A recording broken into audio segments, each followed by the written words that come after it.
Hello everyone, welcome back to another video. Today I will show you how to check send messages on iPhone. So here you will just open the message box. So when it's open, you will just open any random chat.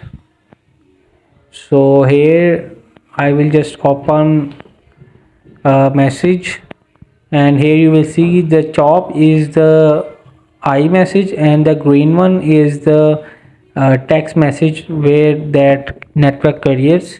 So hope you will go back and tab to settings and find the message settings. Scroll down and find message settings.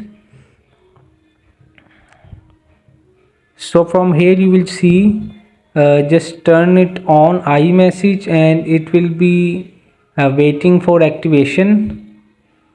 So after 2-3 seconds you will see this is set by with my email, and you will also turn it on send as SMS. So both options will be turn it on. So hope this video help you. Please don't forget to like and subscribe and get notified for more videos.